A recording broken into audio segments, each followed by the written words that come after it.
যদি প্রকৃতির সৌন্দর্য আর মানসিক শান্তি পাবার চান তাহলে শুরু করে দেন ঘোরাঘুরি। আসসালামু আলাইকুম, আনার সবাই কি আছেন? আশা করি বেহি ভালো আছেন। আজকে আমি আনে করে ঘুরে দেখাচ্ছি ঐতিহ্যবাহী ভাইরাল সানসেট পয়েন্ট, যা অবস্থিত শৈশবাড়ি উপজেলার পিকনা ইউনিয়নের রাধানগর গ্রামে। কারা কারা আইছিলেন অবশ্যই কমেন্টে জানাবেন, আর কারা কারা আহি নাই তাও জানাবেন। আমি অনেক লোকেশন দিয়ে দিব সুন্দর করে। দেখতেছেন কি ভিড়াভিড়ি, মানসিক শান্তি আর প্রকৃতির দৃশ্য দেখবার চাইলে এবার নাকবো এই ঐতিহ্যবাহী ভাইরাল সানসেট পয়েন্টে।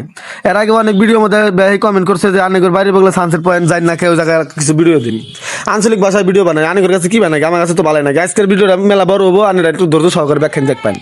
ব্যাখ্যান দেওয়ার জন্য আমন্ত্রণ রইল। দেখুন, দেখতে থাকুন সানসেট পয়েন্ট। সবাই আনেগর দেখাচ্ছে একটা করে, আরো মেলাটি এরকম ক্যাফে ও রেস্টুরেন্ট রয়েছে। আনেরা এই জায়গায় খাবার পাবেন, ভালো ভালো খাবার, খাবারের সৌন্দর্য। আর এই জায়গায় আইলে তো টিকটকারের শেষ নাই। টিকটকার দেখতে দেখতে মানে যারা ভরা। দেখতে থাকুন কত মানুষ। আনেরা কেরা কেরা আইছিলেন, যদি এই ভিডিওতে কারো চেহারা দেখা যায়, আর যদি কেউ দেখে থাকুন আমারে অবশ্যই কমেন্টে জানাবেন যে ভাই আমি অনেক দেখছিলাম আর এই ভিডিওতে আমাকে দেখা গেছে। কেরা কোন থেকে দেখতেছেন ভিডিওটা তাহলে কমেন্টে জানাই দিন। আর কেরা কেরা আইছিলেন আর কেরা কেরা আবার ইচ্ছা আছে তাও কমেন্টে জানান। এটা কিন্তু শৈশবাড়ি উপজেলার পিকনা ইউনিয়নে রাধানগর গ্রামে অবস্থিত। এই জায়গায় ছোট ছোট কয়েকটা রেস্টুরেন্ট থেকে শুরু করে এখন বড় বড় রেস্টুরেন্ট হয়ে গেছে। এই জায়গায় কিন্তু সব ধরনের খাবার পাওয়া যায়। মোটামুটি খাবারের মান মেলাবেলা আগে খারাপ আছিল, এখন মেলা ভালো করছে। কেরা কেরা আইছিলেন, শিশির ভাই ভিডিও করে নিয়ে গেছে। শিশির ভাইয়ের ভিডিও দেখে অনেকেই পরিচিত হয়েছে। তো এর পরবর্তীতে শিশির ভাইকে আমি আবার আনবার চাইছি এই জায়গায়। আজকের ভিডিওটা ধৈর্য সহকারে ব্যাখ্যান দেখুন।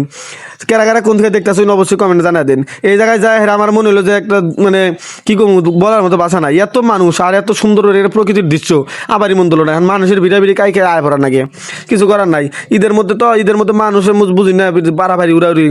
এক সাইডে যমুনা নদী আর এক সাইডে রাস্তা, এত সুন্দর ভিউ, মানে কি কম বলার মতো কোনো বাসা নাই। নিজের চোখে সামনাসামনি না দেখলে কোনো কথাই নাই। এর মধ্যে আবার পাই গেলাম একটা রেস্টুরেন্ট। এই রেস্টুরেন্টের একটু ভিন্নতা রূপ। এই রেস্টুরেন্টের ডিজাইনটা করা হয়েছে ঐতিহ্যবাহী যে টাঙ্গাইল মনতলার মতো, মনতলার সিস্টেমে ডিজাইন করা হয়েছে। যাই গানের আয় ভাই, যারা টাঙ্গাইল মনতলা গেছিলেন তাড়াতাড়ি এই জায়গায় মনতলা ফিল্ডটা ভাবাই দেখছো নি। আমি উঠতে দুইতলায় উঠে আনি করে নদীর ফিল্ডটা দেখাম। দেখুন নদীর যে ভিউ, আনিগর কাছে কি কম বলার মতো কোনো বাসা নাই। জায়গা কেরা কোন থেকে ভিডিওটা দেখলেন অবশ্যই কমেন্ট জানাবেন। আর আমার ভিডিওতে যে জায়গা থেকে দেখছেন, যদি কারো এই জায়গায় ফুল চেহারা দেখা যায় অবশ্যই কমেন্টে জানা দিবেন যে ভাই আমি এই জায়গায় আসছিলাম। জায়গা দেখুন, দেখতে থাকুন, দেখছেন কি সুন্দর ভিউ। আমার কাছে কিন্তু খুব ভালো লাগছে। আনিগর কাছে কি বানাচ্ছে অবশ্যই কমেন্টে জানা। ঈদের দিন বিকাল ঘোরাঘুরি কোনো শেষ নাই। আনারা কারা কারা কোনো ঘুরবা গেছিলেন অবশ্যই কমেন্টে জানা দিবেন। ধন্যবাদ, ভালো থাকুন।